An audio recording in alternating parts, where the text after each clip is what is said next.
Mon Seigneur et mon Dieu, je crois fermement que tu es ici, que tu me vois, que tu m'entends. Je t'adore avec profonde révérence.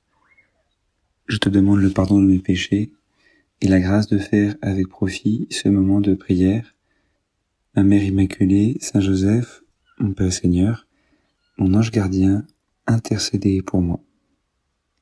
Quand on arrive dans la région dans laquelle j'habite, dans le sud-ouest, dans le Béarn et le Pays Basque, en ce moment les figuiers commencent à produire leurs figues. Elles peuvent être très belles. Ils produisent de très belles feuilles. Et si on se met sous le figuier, on est vraiment caché à l'abri des regards des autres. On est comme sous une tente à l'ombre. Et cependant, dans le jardin d'une des fermes sur lesquelles je suis passé, s'il y a un très beau figuier, il y en a un autre dont on ne voit que les branches. Il n'y a pas de feuilles, pas de figues. Et je le regardais en pensant à toi, Jésus, et en pensant aussi au cerisier qui est pas loin, et qui est flanqué par un autre, enfin qui était flanqué par un autre cerisier puisqu'il a été coupé, cet arbre qui ne donnait pas de fruits, et on ne voit plus que la souche. Et ça me fait penser à cette phrase que tu dis dans l'Évangile, où tu dis: si vous demeurez en moi, vous porterez beaucoup de fruits. Celui qui ne porte pas de fruits est taillé, et la gloire de mon Père, c'est que vous portiez beaucoup de fruits. Tu veux, Jésus, que je porte du fruit. Tu veux, Jésus, que je porte beaucoup de fruits.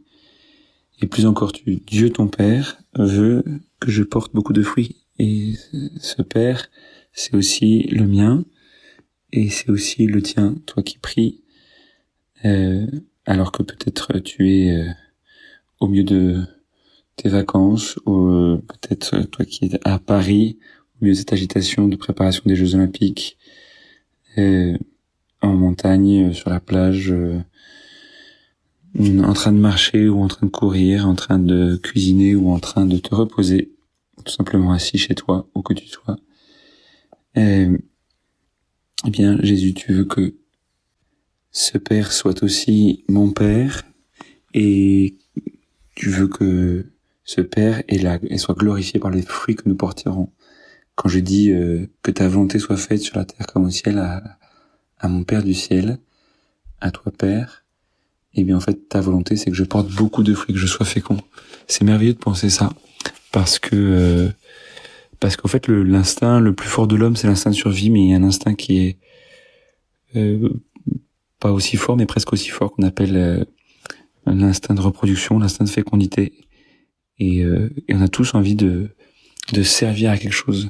Il m'arrive parfois de discuter avec des personnes. L'autre jour je discutais avec une mère de famille qui est chez elle et qui s'occupe de son 7e, et qui me disait: ah mais parfois je me sens inutile, j'aimerais faire des choses à l'extérieur. Ou l'autre jour j'ai discuté avec une paroissienne qui s'est retrouvée avec un pied dans le plâtre, et qui disait: ah je me sens inutile, j'ai l'impression d'être un poids, j'ai l'impression de servir à rien. Et pourtant ça manifeste quoi, ces frustrations ou ces souffrances personnelles? Bien, ça le manifeste le désir Jésus que nous portons tous dans notre cœur, que je porte dans mon cœur, que toi aussi qui pries avec moi porte dans ton cœur. C'est d'être fécond, de porter du fruit.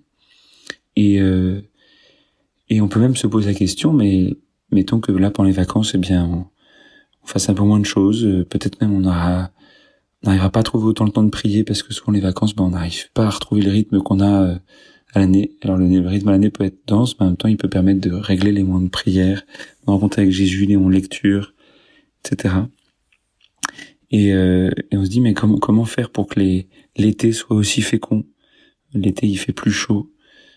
Comment faire pour être aussi fécond alors que peut-être on peut moins faire de choses? Et c'est justement là le grand mystère, c'est que la fécondité pour toi, Jésus, telle que tu nous enseignes dans l'Évangile, elle n'est pas d'abord dans la quantité de choses que nous ferons. Elle n'est pas dans la quantité de production. Elle n'est pas là d'abord. Et c'est difficile à comprendre pour nous, pour une société qui est occidentale et marquée par des années de productivité, de productivisme, tout type de philosophie qui cherche à nous pousser à à qualifier l'être humain en fonction de ce qu'il produit. D'ailleurs, c'est le sens des lois qui commencent à passer dans beaucoup de pays. Voilà, si tu sers plus à rien, on va te supprimer, quoi. Et moi, Jésus, parfois, je peux peut-être penser ça. Si je sers à rien, laisse tomber, quoi. Enfin, si je fais rien, je sers à rien. Et en fait, non. Jésus, tu nous dis que l'important, c'est pas la quantité, mais c'est la qualité. C'est pas la quantité des choses que je ferai, mais la qualité de ce que je ferai. L'amour avec lequel je ferai, et au fait, surtout, la qualité de la relation que j'aurai avec toi.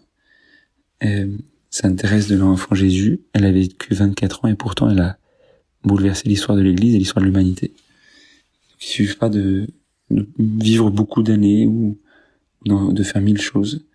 Mais la vraie question, Jésus, c'est, et c'est peut-être pour ça que tu m'offres cet été, c'est la qualité de la relation que j'ai avec toi. Cette qualité qui peut tout changer de la façon dont je vis et de comment je vais être fécond. Je sors d'une semaine de camp, ce qui fait peut-être que j'ai une mauvaise voix.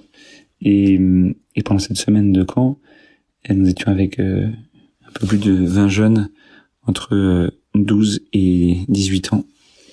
Et ce camp était ce qu'on appelle un patronage.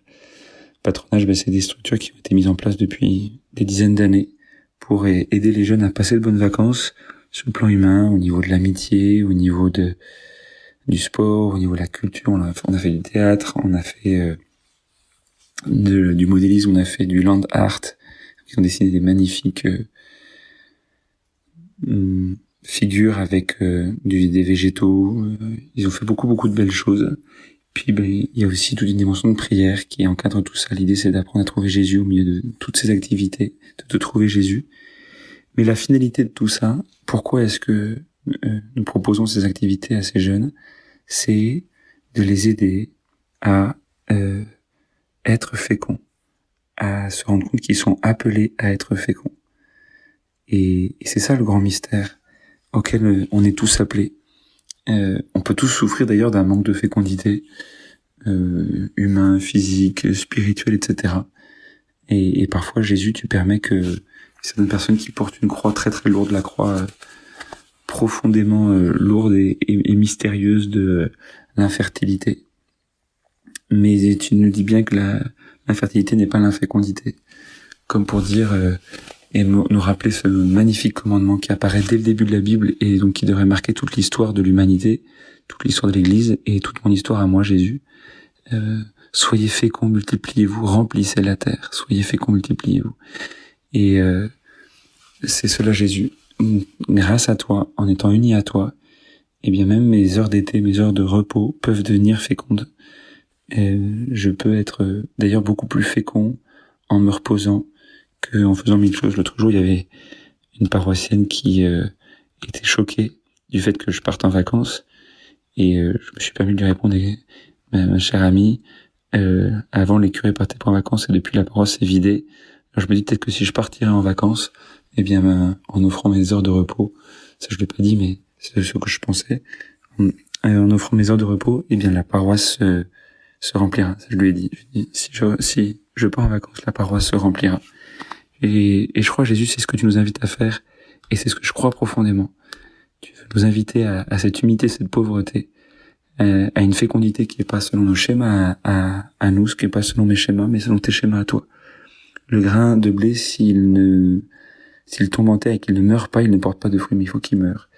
Et Jésus, c'est mourir à mes plans de fécondité apostolique, spirituelle, humaine, tous ces plans-là, et accepter de faire selon ta volonté. Jésus, non pas ma volonté, mais ta volonté. Père éternel, non pas ma volonté, mais ta volonté. Alors, Seigneur Jésus, avec toi ces jours-ci pendant les vacances, pour ceux qui en ont, pendant cet été, pour peut-être le rythme un peu plus calme de l'été, au moins lié à la chaleur, même si parfois pour les parents c'est pas toujours aussi calme, comme me disait une paroissienne il y a pas longtemps. Les vacances des enfants, c'est pas toujours les vacances des parents, parce que le rythme est plus dense, il y avait plus de travail à la maison. Mais mine de rien, offrir toutes ces journées, tous ces repos, pour que je puisse me sentir plus aimé par toi, me savoir plus aimé par toi et plus aimé, plus t'aimer, et que les âmes autour de moi soient transformées. Toutes les personnes que je côtoie à l'université, au travail, dans la rue, dans mes amitiés, dans la paroisse, que toutes ces âmes soient transformées, mes parents, mes enfants, mes frères et sœurs, toutes mes connaissances, qu'elles soient transformées par chacune des secondes, des minutes, des heures que je vivrai pendant cette journée. Je te les offre, Jésus, humble et pauvre, sachant que je ne veux les vivre qu'avec toi. Alors Jésus, je t'en supplie, reste avec moi pour que ma vie soit très féconde et que je porte autour de moi beaucoup de fruits. Comme me le disait un ami, c'est génial quand on est catholique, parce que même dans la piscine, on peut prier. Alors Marie, quand j'irai nager tout à l'heure, accompagne-moi pour que je puisse offrir cette heure de natation et que cette heure de natation puisse porter beaucoup de fruits dans les âmes de toutes les personnes que tu m'as confiées. Je te remercie, mon Dieu, des bonnes résolutions, des actes d'amour et des inspirations que tu m'as communiquées dans cette méditation. Je te demande la grâce de m'aider à les mettre en pratique. Ma Mère Immaculée, Saint Joseph, mon Père et Seigneur, mon ange gardien, intercédez pour moi.